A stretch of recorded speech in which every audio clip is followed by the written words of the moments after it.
Good evening. Welcome to another edition of Billy Reads Books. I'm your host, Billy. Tonight on the program, we have the great Toni Morrison's Beloved. And this is a story about a black mother who lost her daughter. And there's a bit of a ghost story element to it. So, my father gave me this book. I haven't really gotten too far into it, but guess what? Today is Toni Morrison's birthday, and she passed away last year. And I haven't dived into this yet, so together we're going to read chapter 1. Beloved by Toni Morrison. 124 was spiteful, full of a baby's venom. The woman in the house knew it, and so did the children. For years, each put up with the spite in his own way, but by 1873, Sethi and her daughter, Denver, were its only victims. The grandmother, Baby Suggs, was dead, and the sons, Howard and Bugler, had run away by the time they were 13 years old. As soon as merely looking in a mirror shattered it, that was the signal for Bugler. As soon as two tiny hand prints appeared in the cake, that was it for Howard. Neither boy waited to see more. Another kettleful of chickpeas smoking in a heap on the floor, soda crackers crumbled and strewn in a line next to the doorsill. Nor did they wait for one of the relief periods, the weeks, months even, when nothing was disturbed. No, each one fled at once. The moment the house committed what was for him the one insult not to be borne or witnessed a second time.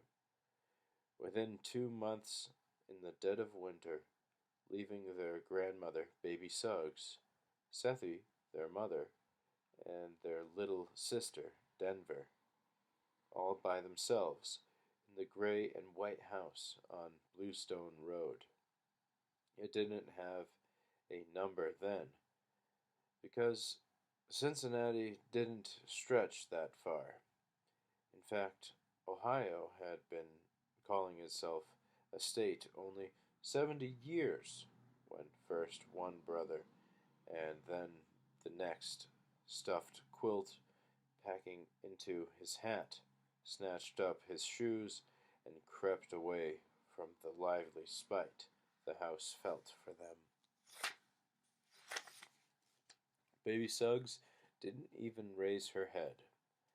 From her sickbed she heard them go, but that wasn't the reason she lay still. It was a wonder to her that her grandsons had taken so long to realize that every house wasn't like the one on Bluestone Road. Suspended between the nastiness of life and the meanness of the dead, she couldn't get interested in leaving life or living it, let alone the fright of two creeping off boys. Her past had been like her present, intolerable, and since she knew death was anything but forgetfulness, she used the little energy left her for pondering color. Bring a little lavender in, if you got any. Pink, if you don't. and Sethi would oblige her with anything from fabric to her own tongue. Winter in Ohio was especially rough if you had an appetite for color. Sky provided the only drama, and counting on a Cincinnati horizon for life's principal joy was reckless indeed. So Sethi and the girl Denver did what they could and what the house permitted for her. Together, they waged a perfunctory battle against the outrageous behavior of that place, against turned over slop jars, smacks on the behind, and gusts of sour air. For they understood the source of the outrage as well as they knew the source of light. Baby Suggs died shortly after the brothers left, with no interest whatsoever in their leave taking or hers. And right afterward, Sethi and Denver decided to end the persecution by calling forth the ghost that tried them so. Perhaps a conversation, they thought, an exchange of views or something would help. They would. So they held. So they held hands and said, "Come on, come on. You may as well just come on." The sideboard took a step forward, but nothing else did. "Grandma Baby must be stopping it," said Denver. She was 10 and still mad at Baby Suggs for dying. Sethi opened her eyes. "I doubt that," she said. "Then why don't it come?" "You forgetting how little it is," said her mother. "She wasn't even 2 years old when she died. Too little to understand, too little to talk much even." "Maybe she don't want to understand," said Denver. "Maybe. But if she'd only come, I could make it clear to her." Sethi released her daughter's hand, and together they pushed the sideboard back against the wall. Outside, a driver whipped his horse into the gallop local people felt necessary when they passed 124. "For a baby, she throws a powerful spell," said Denver. "No more powerful than the way I loved her," Sethi answered, and there it was again, the welcoming cool of unchiseled headstones, the one she selected to lean against on tiptoe, her knees wide open as any grave. Pink as a fingernail it was, and sprinkled with glittering chips. "10 minutes," he said. "You got 10 minutes. I'll do it for free." 10 minutes for 7 letters. With another 10, could she have gotten dearly too? She had not thought to ask him, and it bothered her still that it might have been possible that for 20 minutes, a half hour, say, she could have had the whole thing. Every word she heard the preacher say at the funeral, and all there was to say, surely, engraved on her baby's headstone, "Dearly beloved." But what she got, settled for, was the one word that mattered. She thought it would be enough, rutting among the headstones with the engraver, his young son looking on, the anger in his face so old, the appetite in it quite new. That should certainly be enough. Enough to answer one more preacher, one more abolitionist, in a town full of disgust. Counting on the stillness of her own soul, she had forgotten the other one, the soul of her baby girl. Who would have thought that a little old baby could harbor so much rage?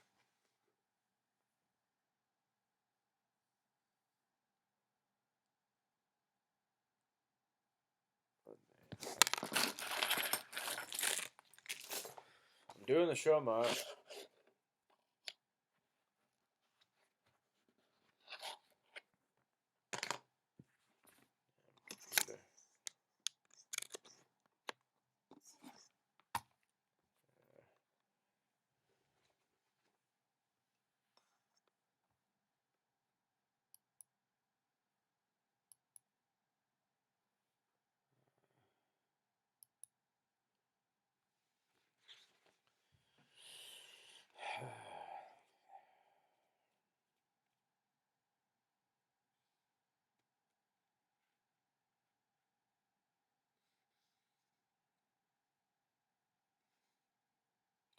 Writing among the stones under the eyes of the engraver's son was not enough. Not only did she have the not only did she have to live out her years in a house palsied by the baby's fury at having its throat cut, but those 10 minutes she spent pressed up against dawn-colored stone, studded with star chips, her knees wide open as the grave, were longer than life, more alive, more pulsating than the baby's blood that soaked her fingers like oil. We could move, she suggested once to her mother-in-law. What'd be the point? Asked Baby Suggs. Not a house in the country ain't packed to its rafters with some dead Negro's grief. We lucky this ghost is a baby.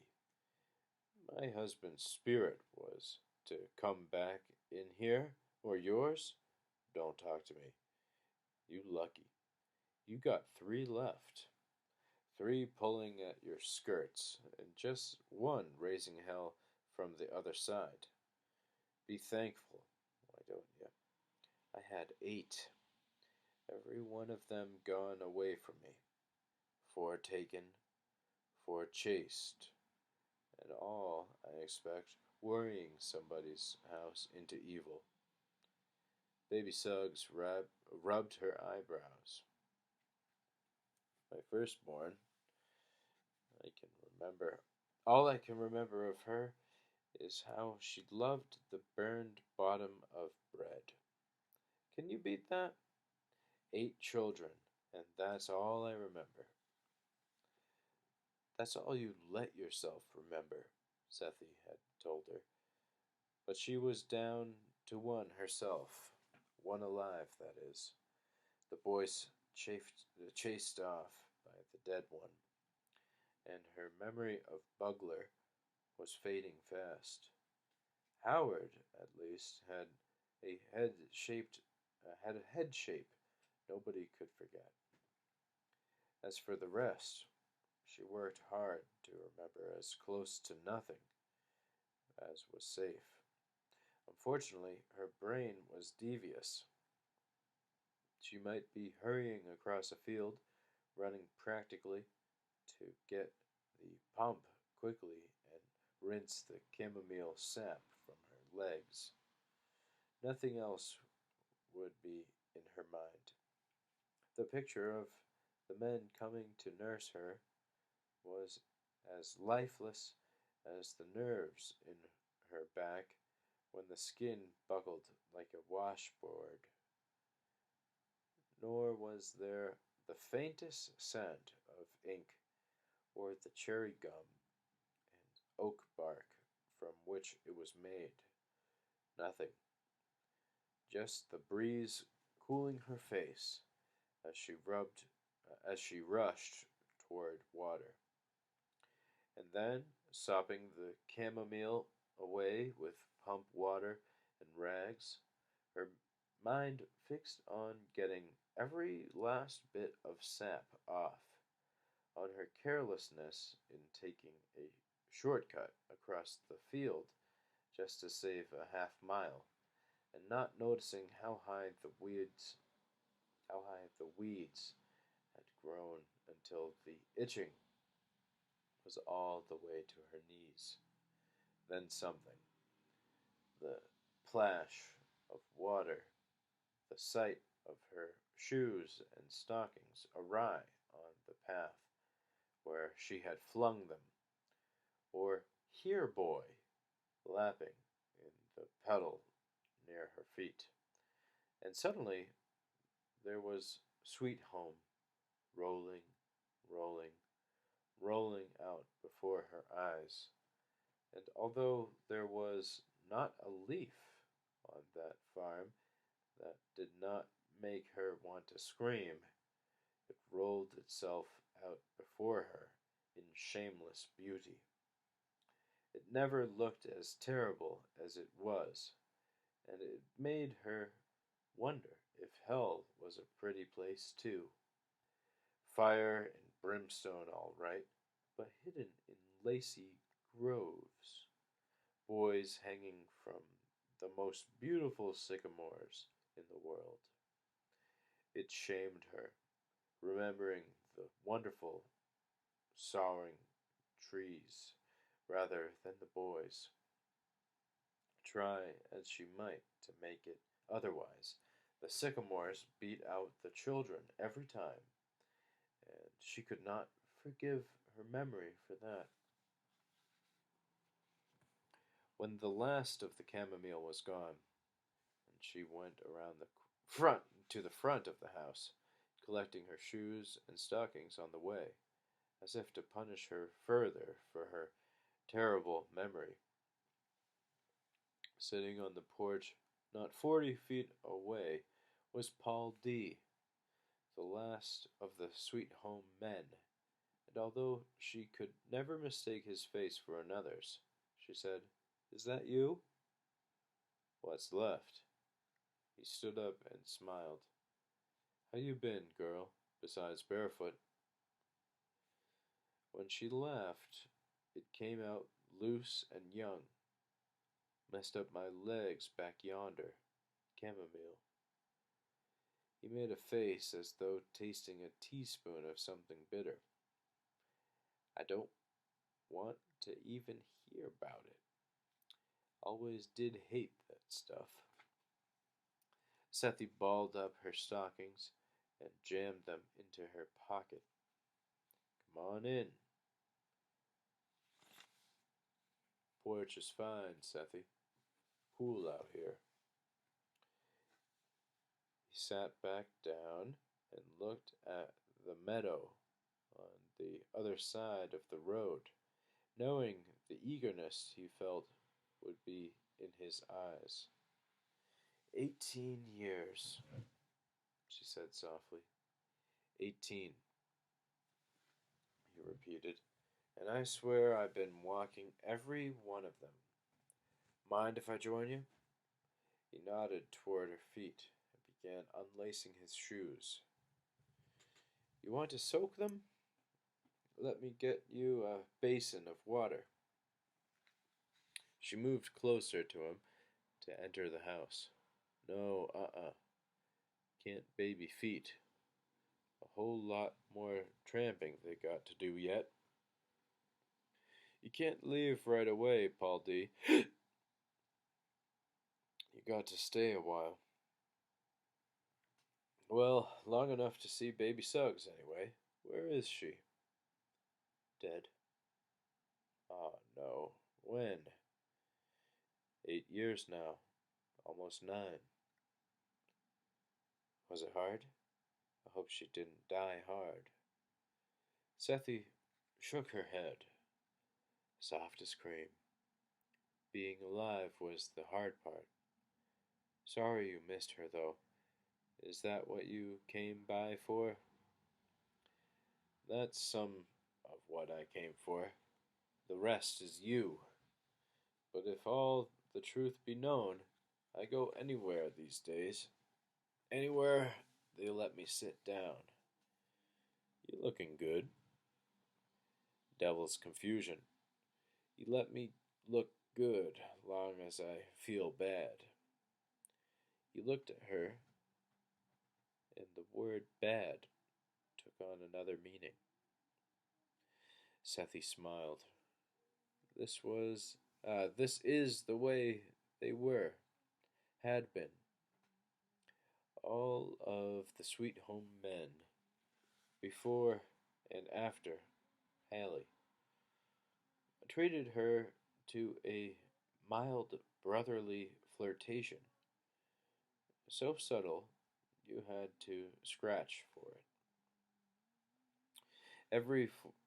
Except for a heap more hair and some waiting in his eyes, he looked the way he had in Kentucky, peach stone skin, straight backed.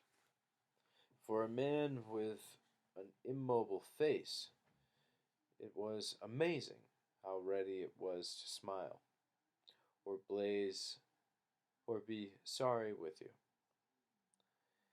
as though all you had to do was get his attention, and right away he produced the feeling you were feeling. With less than a blink, his face seemed to change. Underneath it lay the activity. I wouldn't have a- I wouldn't have to ask about him, would I? You'd tell me if there was anything to tell, wouldn't you? Sethi looked down at her feet and saw again the sycamores. I'd tell you. Sure, I'd tell you. I don't know any more now than I did then, except for the churn, he thought, and you don't need to know that. You must think he's still alive. No, I think he's dead. It's not being sure that keeps him alive. What did baby Suggs think? Same. But to listen to her, all her children is dead. Claimed she felt each one go, the very day and hour. When she say Hallie went, 1855, the day my baby was born. You had that baby, did you? Never thought you'd make it, he chuckled. Running off pregnant. Had to. Couldn't be no waiting. She lowered her head and thought, as he did, how unlikely it was she made that she had made it, and if it hadn't been for that girl looking for velvet, she never would have. All by herself, too. He was proud of her and annoyed by her. Proud she had done it, annoyed that she had not needed Hallie or him in the doing. Almost by myself. Not all by myself. A white girl helped me. Then she helped herself too, God bless her. You could stay the night, Paul D. You don't sound too steady in the offer. Sethi glanced beyond his shoulder toward the closed door. Oh, it's truly meant. I just hope you'll pardon my house. Come on in. Talk to Denver while I cook you something. Paul D tied his shoes together, hung them over his shoulder, and followed her through the door straight into a pool of red and undulating light that locked him where it stood. You got company? He whispered, frowning. Off and on, said Sethi. Good God. He backed out of the door onto the porch. What kind of evil you got in there? What kind of evil you got in here? It's not evil, just sad. Come on, just step through. He looked at her then, closely, closer than closer than he had when she first rounded the house on wet and shining legs, holding her shoes and stockings up in one hand, her skirts in the other. Hallie's girl, the one with iron eyes and backbone to match. He had never seen her hair in Kentucky, and though her face was 18 years older than when last he saw her, it was softer now because of the hair. A face too still for comfort. Irises, the same color as her skin, which, in that still face, used to make him think of a mask with mercifully punched out eyes. Hallie's woman, pregnant every year, including the year she sat by the fire telling him she was going to run. Her 3 children she had already packed into a wagon load of others in a caravan of Negroes crossing the river. They were to be left with Hallie's mother near Cincinnati. Even in that tiny shack, leaning so close to the fire, you could smell the heat in her dress. Her eyes did not pick up a flicker of light. They were like two wells into which he had trouble gazing. Even punched out, they needed to be covered, lidded, marked with some sign to warn folks of what that emptiness held. So he looked instead at the fire while she told him, because her husband was not there for the telling. Mr. Garner was dead, and his wife had a lump in her neck the size of a sweet potato, and unable to speak to anyone.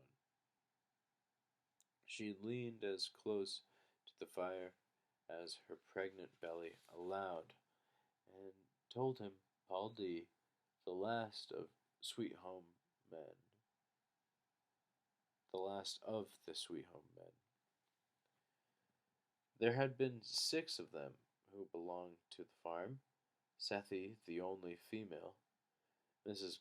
Garner, crying like a baby, had sold his brother to pay off the debts that surfaced the minute she was widowed.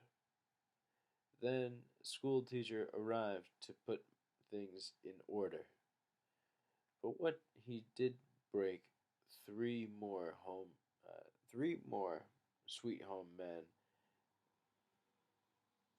But what he did broke 3 more sweet home men and punched the glittering iron out of Sethi's eyes, leaving 2 open wells that did not reflect firelight. Now the iron was back, but the face, softened by hair, made him trust her enough to step inside her door, smack into a pool of pulsing red light. She was right. It was sad. Walking through it, a wave of grief soaked him so thoroughly he wanted to cry. It seemed a long way to the normal light surrounding the table, but he made it, dry-eyed and lucky. You said she died soft, Soft as cream, he reminded her. That's not baby Suggs. That's not baby Suggs, she said. Who then? My daughter, the one I sent ahead with the boys. She didn't live? No, the one I was carrying when I ran away is all I got left. Boy's gone too. Both of them walked off just before baby Suggs died. Paul D looked at the spot where the grief had soaked him. The red was gone, but a kind of weeping clung to the air where it had been. Probably best, he thought. If a Negro got his legs, he ought to use them. Sit down too long, somebody will figure out a way to tie them up. Still, if her boys were gone. No man? You're here by yourself? Me and Denver, she said. That all right by you? That's all right by me. She saw his skepticism and went on. I cook at a restaurant in town, and I sew a little on the sly.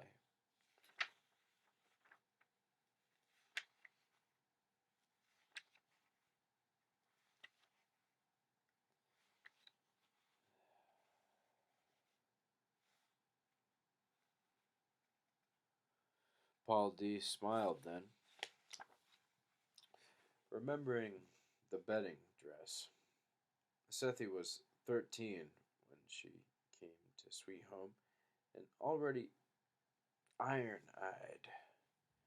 She was a timely present for Mrs. Garner, who had lost baby Suggs to her husband's high principles. The 5 Sweet Home men looked at the new girl and decided to let her be.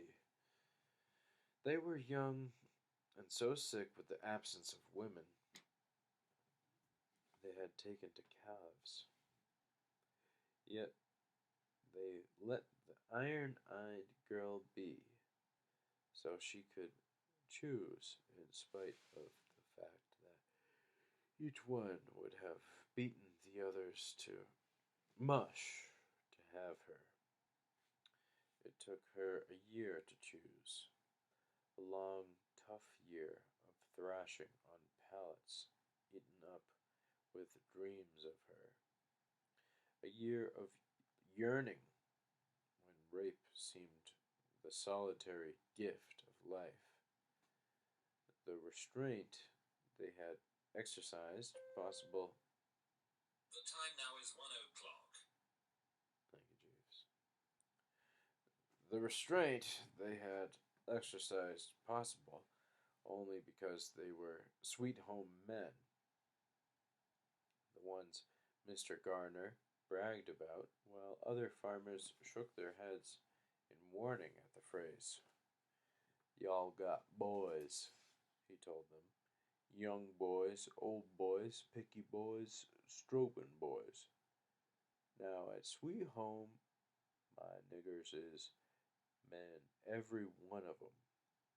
Bought 'em that away, raised 'em that away. Men, every one. Beg to differ, Garner. Ain't no nigger man. Not if you scared, they ain't. Garner's smile was wide. But if you a man yourself, you'll want your niggers to be men too. I wouldn't want no nigger men round my wife. It was the reaction Garner loved and waited for. Neither would I, he said. Neither would I. And there was always a pause before the neighbor or stranger or peddler or brother-in-law or whoever it was got the meaning. Then a fierce argument, sometimes a fight, and Garner came home bruised and pleased, having demonstrated one more time what a real Kentuckian was, one tough enough and smart enough to make and call his own niggers men. And so they were. Paul D. Garner, Paul F. Garner, Paul A. Garner, Hallie Suggs, and 6-0, the Wild Man, all in their 20s, minus women, fucking cows, dreaming of rape, thrashing on pallets,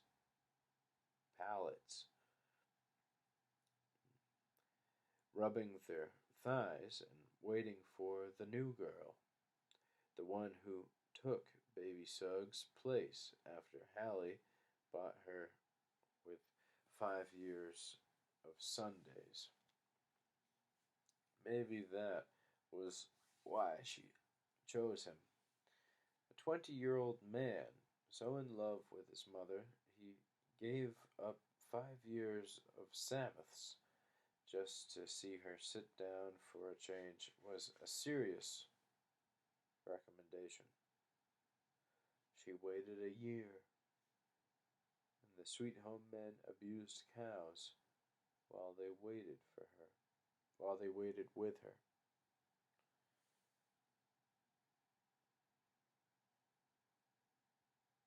She chose Hallie, and for their first betting, she sewed herself a dress on the sly. Won't you stay a while? Can't nobody catch up on 18 years in a day? Out of the dimness of the room in which they sat, a white staircase climbed toward the pale and white wallpaper of the second floor. Paul D could see just the beginning of the paper. Discreet flecks of yellow sprinkled among a blizzard of snowdrops, all backed by blue. The luminous white of the railing and steps kept him glancing toward it. Every sense he had told him the air above the stairwell was charmed and very thin. But the girl who walked down out of that air was round and brown with the face of an alert doll. Paul D looked at the girl, and then at Sethi, who smiled, saying, "Here she is, my Denver. This is Paul D, honey, from Sweet Home. Good morning, Mr. D. Garner, baby. Paul D. Garner." "Yes, sir." "Glad to get a look at you. Last time I saw your mama, you were pushing out the front of her dress." "Still is," Sethi smiled, "provided she can get in it." Denver stood on the bottom step and was suddenly hot and shy. It had been a long time since anybody good-willed white woman, preacher, speaker, or newspaperman sat at their table, their sympathetic voices called liar by the revulsion in their eyes. For 12 years, long before Grandma Baby died, there had been no visitors of any sort, and certainly no friends, no colored people, certainly no hazelnut man with too long hair, and no notebook, no charcoal, no oranges, no questions. Someone her mother wanted to talk to and would even consider talking while barefoot. Looking, in fact, acting like a girl instead of the quiet, queenly woman Denver had known all her life. the one who never looked away, who, when a man got stomped to death by a mare right in front of Sawyer's restaurant, did not look away, and when a sow began eating her own litter, did not look away then either. And when the baby's spirit picked up "Here, boy," and slammed him into the wall hard enough to break two of his legs and dislocate his eye, so hard he went into convulsions and chewed up his tongue. Still her mother had not looked away. She had taken a hammer, knocked the dog unconscious, wiped away the blood and saliva, pushed his eye back in his head, and set his leg bones. He recovered, mute and off balance, more because of his untrustworthy eye than his bent legs. Winter, summer, drizzle or dry, nothing could persuade him to enter the house again.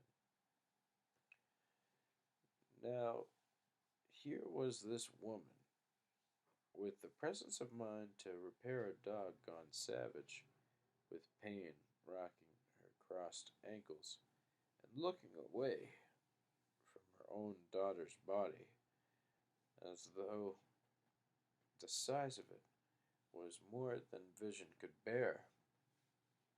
And neither she nor he had on shoes. Hot, shy, now Denver was lonely. All that leaving, first her brothers, then her grandmother, serious losses, since there were no children willing to circle her in a game or hang by their knees from her porch railing.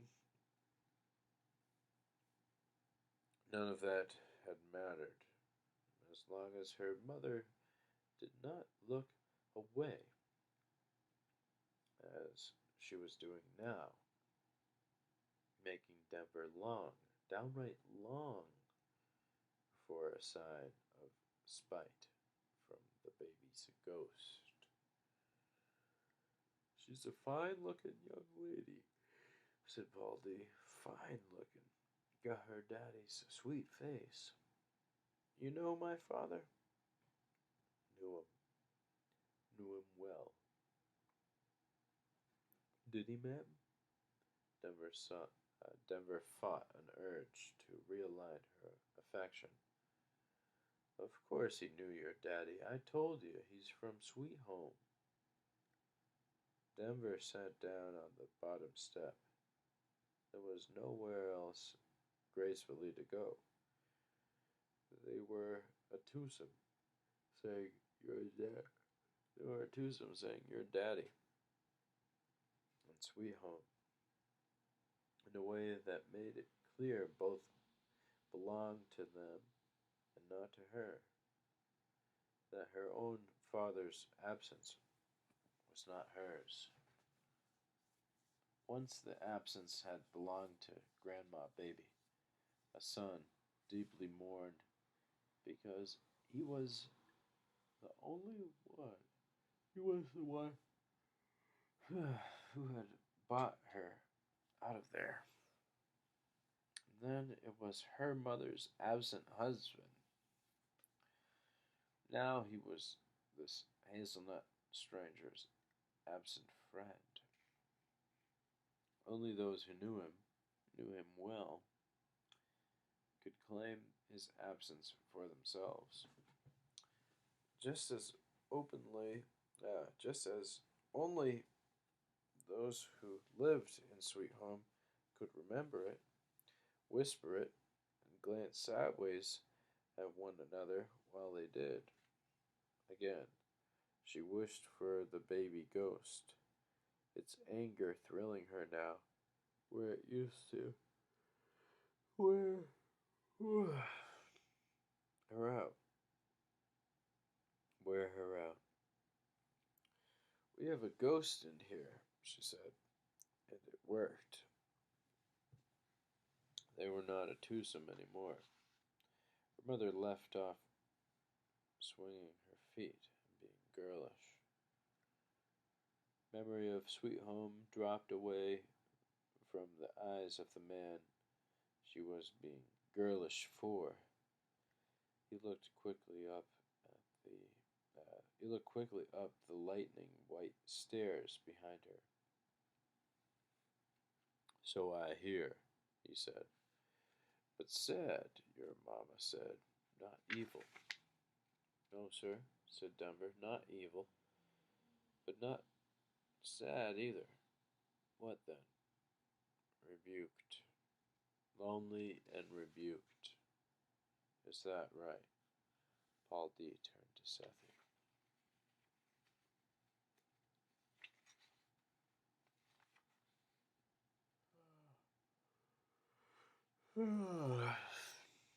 Alright, y'all.